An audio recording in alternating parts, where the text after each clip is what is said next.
Hi guys, welcome back to Gopi Holidays.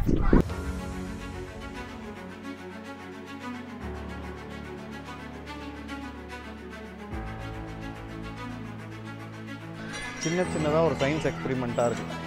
இதான் Diego ஐசைஸ்ல இருக்க Diego இதான். கண்ணாடியில பாரு டயகனலா தெரியுதா? இந்த பக்கம் பார்த்தனா ஓவலா தெரியுது. இப்போ இந்த மீட்டர் வெடிக்க போகுது.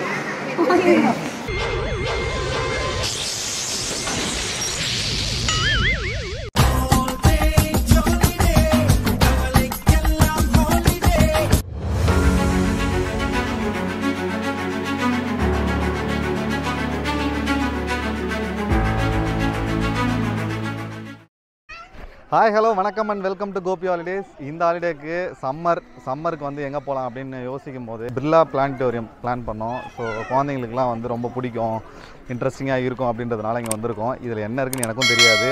வாங்க உங்கள் கூட சேர்ந்து நானும் எக்ஸ்ப்ளோர் பண்ணுறேன். ஆரம்பிக்கலாங்களா? வேண்டானா விடவா போகிறேன், ஆரம்பி.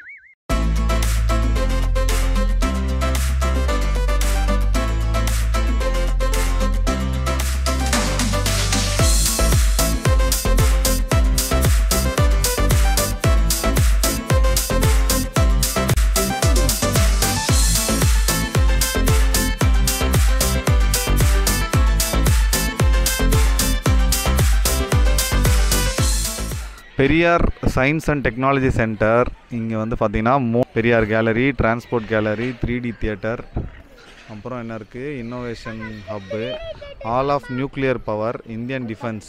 ஃபஸ்ட் ஃப்ளோரில் வந்து ocean gallery, fun mirrors, India in space, biotechnology, science on a sphere, Solomon Victor Hart museum, Ramanujam maths gallery. அதுக்கப்புறம் சயின்ஸ் பார்க் 2, பரிணாம வளர்ச்சி பூங்கா. குழந்தைங்களுக்கு ரொம்ப வந்து சயின்ஸை பற்றி தெரிஞ்சுக்கிறதுக்கு இன்ட்ரெஸ்ட் வர மாதிரியான ஒரு இடம் தான் இந்த இடம்.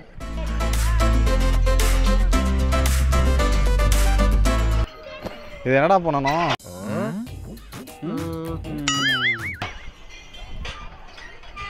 ஒரு பொருளை வந்து ஸ்ட்ரெயிட்டாக தூக்கிறதுக்கும் இந்த மாதிரி சாட்சி வச்சு தூக்கிறதுக்கும் எவ்வளோ டிஃப்ரென்ஸ் இருக்குன்றத குழந்தைங்களுக்கு சொல்கிறதுக்காக தான் இந்த ஒரு இது வச்சுருக்காங்க. இந்த மாதிரி வீலை சுற்றி வெயிட்டை வந்து ஈஸியாக டிரான்ஸ்மிட் பண்ண முடியும் அப்படின்னு சொல்கிறாங்க. இதுக்கு பேர் பேசும் சிலையா? இந்த சிலையில் பேசுனா ஆப்போசிட் சிலையில் கேட்கும்னு சொல்கிறாங்க.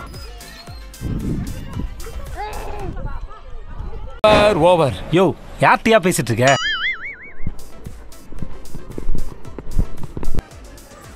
நீங்கள் வந்து இந்த பிர்லா பிளானட்டோரியம்குள்ளே என்ட்ரான உடனே குழந்தைங்களுக்கான ப்ளே ஏரியா தான் இருக்குது. இங்கே விளையாடக்கூடிய எல்லா பொருளுமே ஒவ்வொரு சயின்டிஃபிக் விஷயங்களை குழந்தைங்களுக்கு சொல்லித்தரதாக தான் இருக்குது. அதுலேயும் வந்து இந்த ஃப்ளைட் இது வந்து ஒரு போர் விமானமாக 1970s இது போர் விமானமாக இருந்திருக்கு. கிட்டத்தட்ட 4000 பவுண்டு எடை உள்ள குண்டுகளை தூக்கிட்டு போவோம். 1980s இந்த விமானத்தோட பயன்பாட்டை கொஞ்சம் கொஞ்சமாக குறைச்சி 1990s வந்து சுத்தமாகவே ஸ்டாப் பண்ணிட்டுருக்காங்க. இந்த மாதிரி ஃபைட்டர் ஜெட்டை நீங்கள் எந்த படத்தில் பார்த்துருக்கீங்க சொல்லுங்கள் பார்க்கலாம்.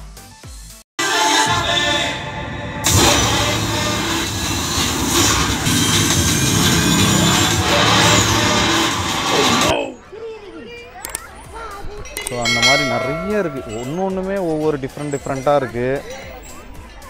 சின்னதாக ஒரு சயின்ஸ் எக்ஸ்பெரிமெண்ட்டாக இருக்குது. ஒவ்வொன்றுமே ஒவ்வொரு எக்ஸ்பெரிமெண்ட்டாக இருக்குது.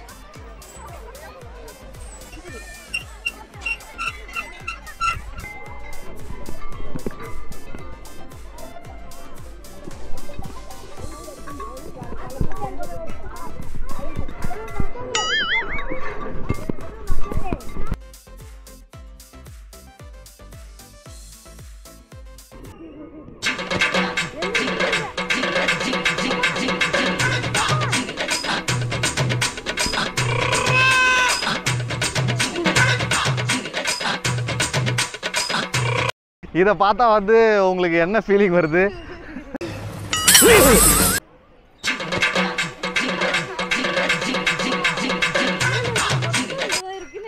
இந்த பிர்லா பிளானட்டோரியமில் ஃபஸ்ட்டாக இருக்கிற குழந்தைங்களுக்கு இருக்கிற பார்க்கில் நிறைய பொருள் இருக்குது.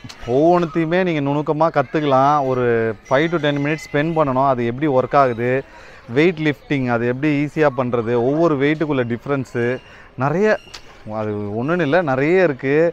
பார்க்க ஆசையாக இருக்குது. குழந்தைங்களுக்கு வந்து இதெல்லாம் ரொம்பவே இன்ட்ரெஸ்ட்டாக இருக்கும். சயின்ஸ் மேலே அவங்களுக்கு வந்து இன்ட்ரெஸ்ட் க்ரியேட் ஆகிறதுக்கான ஒரு சூப்பரான பிளேஸ் தான் இந்த பிளானட்டோரியம். ஸோ அடுத்ததாக வந்து எவல்யூஷன் அப்படின்னு ஒரு பார்க் இருக்கான். ஸோ அதை போய் பார்க்கலான்னு இருக்கோம்.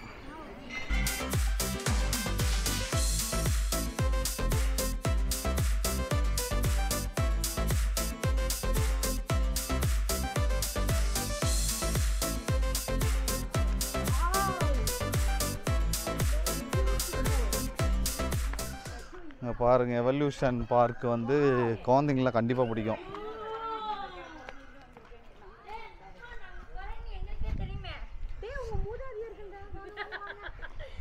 Super. Lemur.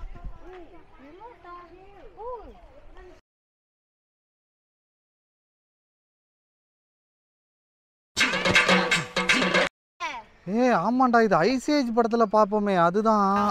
Where's that ape? He said something Oh, about being super. on the verge of an evolutionary breakthrough. Really? இது பேர் கிளைப்டோடான் அப்படின்னு சொல்கிறாங்க. இது வந்து அடி பல்லகளெல்லாம் உடைச்சு போடுவேன். படிக்க தெரிஞ்சா படி, தப்பா படிச்சு அடி வாங்கி சாகாத சொல்லிவிடுவேன். இந்த கிளைப்டோடான் வந்து 2,15,000 years ago இது வந்து உயிர் வாழ்ந்ததாக சொல்கிறாங்க. இது வந்து ஒரு கார் சைஸ் மேமல் அப்படின்றாங்க. இதோட ஃபாசில்ஸ்லாம் வந்து அர்ஜென்டினா, சவுத் அமெரிக்காவில் வந்து கிடச்சிருக்கு. வேறு லெவல் இல்லை? இது என்ன ரைனோசரஸ் மாதிரி இருக்குது. ரைனோசரஸ் மாதிரி இருக்குது. பட் ஆனால் இதோட பேர் என்ன சொல்கிறாங்க? இதோட பேர் வந்து உன்தாத்தீரியம்னு சொல்கிறாங்க. 40 முதல் 45 மில்லியன் இயர்ஸ் அகோ இது வாழ்ந்ததாகவும், இது வந்து யூஎஸ்ஏல வார்மிங் அப்படின்னு ஒரு இடத்துல இதோட ஃபாசில்ஸ் கிடச்சிருக்கான். கிட்டத்தட்ட 4 மீட்டர் லாங் அப்படின்னு சொல்கிறாங்க. ஒரு யானையை விட பெரிய சைஸ்டாக இருக்கும். 2.5 டன் உள்ள இது மிருகமாக இருந்திருக்கும் அப்படின்னு சொல்கிறாங்க. வேறு லெவலில் ஐஸ் ஏஜில் இது இருக்கும்ல, இதோட பேர் என்னன்னு சொல்லுங்கள் பார்ப்போம். கரெக்டாக வந்து கமெண்டில் சொல்கிறவங்களுக்கு ஒரு ஹாய் சொல்லுவேன்.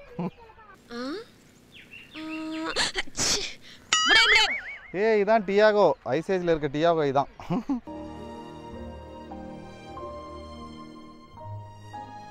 உண்மையான பேர் வந்து ஸ்மிலோடான்னு சொல்கிறாங்க. 5 அடி நீளமும் 3லேருந்து 4 அடி ஹைட்டும் இருக்குமா. இது மிகப்பெரிய பல் வந்து முன்னாடி இருக்கும் அப்படின்னு சொல்கிறாங்க. ஸோ 1.5 மில்லியன் இயர்ஸுக்கு முன்னாடி ஐஸ் ஏஜோட கடைசி டைமில் வாழ்ந்ததாக சொல்கிறாங்க இந்த அனிமலை. யானைக்கு பல்லு இருந்ததா மாதிரி ஒரு மிருகம் இருக்குது. இது எலிஃபெண்ட் ஆகுது. இது பேர் வந்து டினோதீரியம்.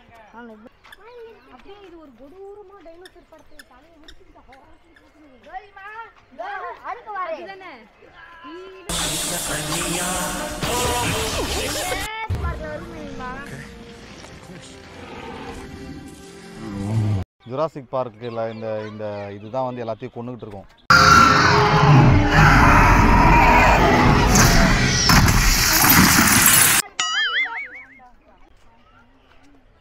விதவிதமாக வாழ்ந்துருக்கு பாருங்கள். இவ்வளோ பெரிய கழுத்து இருக்குது பாருங்களேன். ஒரு ஜிராஃபி விட பெரிய கழுத்து உள்ள டைனோசர். இது பேர் பிரசிலியசரஸ். இது பேர் ஆம்லிசாட். கள்ளிச்செடியாக ரொம்ப அழகாக தான் இருக்குது.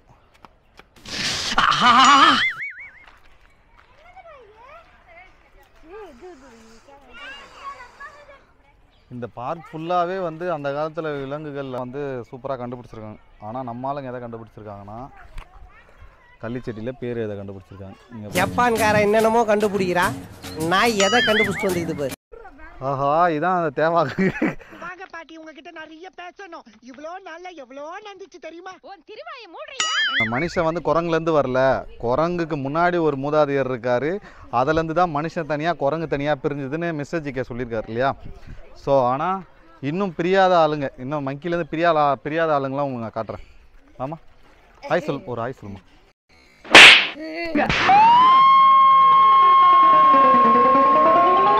டைனோசர் வந்து பூமியில் சுமார் 165 ஆண்டுகள் வந்து வாழ்ந்ததாகவும், இது வந்து 65 மில்லியன் ஆண்டுகளுக்கு முன்னாடி வாழ்ந்திருக்கு.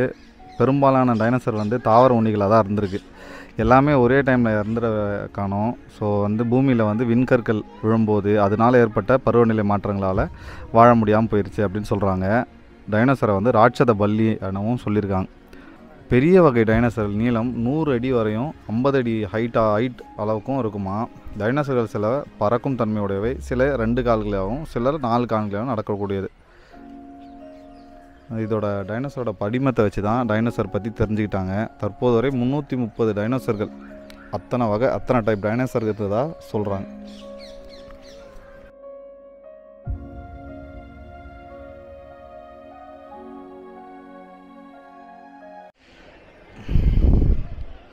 இந்த இடத்த பார்த்த உடனே எனக்கு வந்து ஃபஸ்ட்டாக தோணுது வந்து முகவரி படத்தில் அஜித்குமாரை வந்து கீழே தள்ளிட்டோன்னே ஒரு பாட்டு ஸ்டார்ட் ஆகும்ல, அந்த சீன் தான் ஞாபகம் வருது. அதுக்கப்புறம் தீனா, அதில் வந்து ஒரு ஃபைட் சீன் வரும், நிறையா இருக்கும். ஸோ இந்த இடத்துல வந்து நிறைய ஷூட்டிங் எடுத்திருக்காங்க. இதை பார்த்த உடனே நாஸ்டாலஜிக் ஃபீலிங்.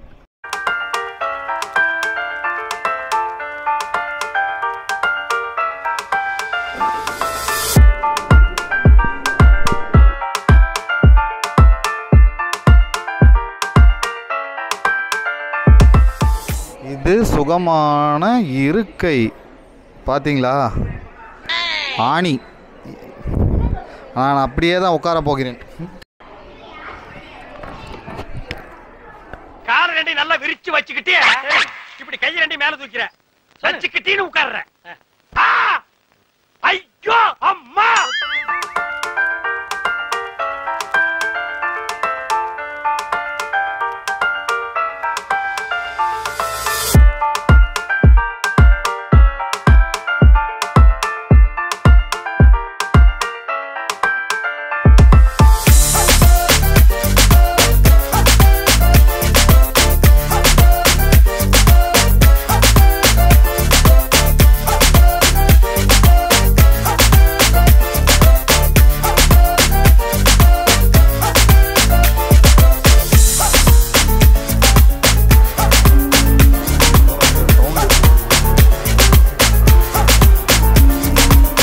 கண்ணாடியில் பாரு, டயகனலாக தெரியுதா? இந்த பக்கம் பார்த்தோன்னா ஓவலாக தெரியுது. ஸோ இங்கே ஒன்றுமே இல்லாத மாதிரி இருக்குது. அதுக்குள்ளே வந்து இன்ஃபினிட்டி வால். இப்போ இந்த மீட்டர் வெடிக்க போகுது.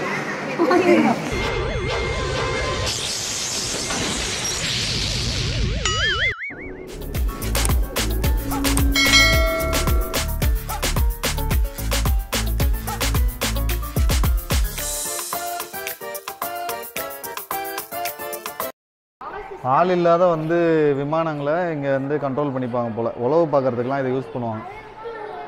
பார்த்தீங்கன்னா ட்ரோனு எல்லாமே இருக்குது. ஸோ பக்கத்து நாட்டில் உளவுக்கு அனுப்புறதுக்கு இந்த மாதிரியான ட்ரோன்ஸ் தான் அனுப்புவாங்க.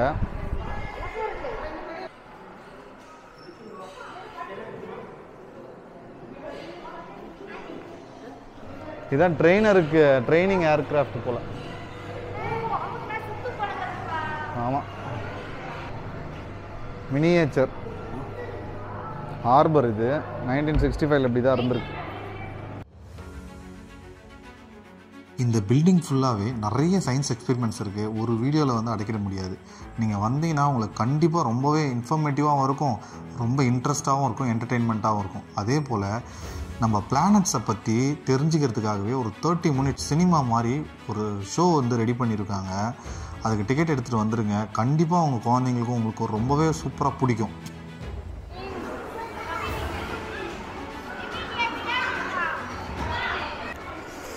இந்த ஷோவுக்கான வந்து ஏரியா இதுதான். ஷோவுக்கு டிக்கெட் எடுத்துருந்தீங்கன்னா உங்களுக்கு வந்து இங்கே உட்காந்துக்கலாம். அதே மாதிரி நிறைய டாய்ஸ் வாங்கலாம். குழந்தைங்களுக்கு வந்து நிறைய லேர்னிங் ரிலேட்டடான டாய்ஸ் இருக்குது அப்படின்ற மாதிரி போட்டிருக்காங்க. ஓஹோ, ஜூஸ்லாம் கூட இருக்குது. ஜூஸு ஸ்நாக்ஸ்லாம் கூட இங்கேயே இருக்குது.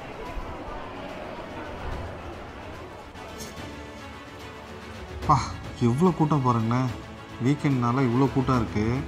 ஒரு வேளை வீக் டேயில் வந்தால் கூட்டம் இருக்காது போல்.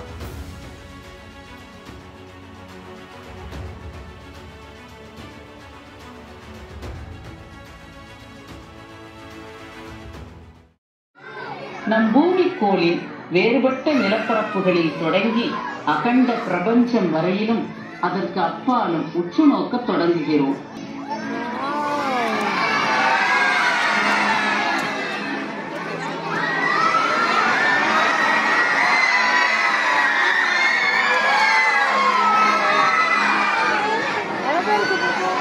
இதோ நம் பூமியின் சிறப்புகளை நாம் எல்லோரும் பகிர்ந்து கொள்வோம். தனி ஒரு சராசரி விண்மீன் தான் என்றாலும் சூரியனை பூமியில் உயிர் வாழ்க்கைக்கு போதிய வெப்ப கதகத அந்த உயிரினங்கள் நம்மை போலவே விண்மீன்கள் நிறைந்த வானத்தை அண்ணாந்து பார்த்து நாம் மட்டும் இந்த பேரண்டத்தில் தனித்துள்ளோமோ என்று வியந்து நோக்கிக் கொண்டுள்ளனர். வந்து ரொம்ப சூப்பராக ஸ்பெண்ட் பண்ணோம் பில்லா கோளரங்கத்தில். அந்த பிளானட்ஸ்லாம் பற்றி சூப்பராக எக்ஸ்பிளைன் பண்ணியிருந்தாங்க. பார்க்கவே ரொம்ப சூப்பராக இருந்தது. ஹாலிவுட் படம் பார்க்குற மாதிரி இருந்தது. கண்டிப்பாக நீங்கள் வந்தீங்கன்னா லைக் பண்ணுவீங்க இந்த இடத்த. ஸோ மிஸ் பண்ணிடாதீங்க. இந்த சம்மரில் கண்டிப்பாக உங்கள் பசங்களை கூப்பிட்டு வாங்க. இந்த வீடியோ உங்களுக்கு பிடிச்சதுன்னா லைக் பண்ணுங்கள், நல்லதாக கமெண்ட் பண்ணுங்கள், உங்கள் ஃப்ரெண்ட்ஸ் அண்ட் ஃபேமிலிக்கு இந்த வீடியோவை ஷேர் பண்ணுங்கள். நம்ம சேனலை சப்ஸ்கிரைப் பண்ணி எங்கள் எல்லாரையும் சர்ப்ரைஸ் பண்ணுங்கள். Thanks from Gopi holidays.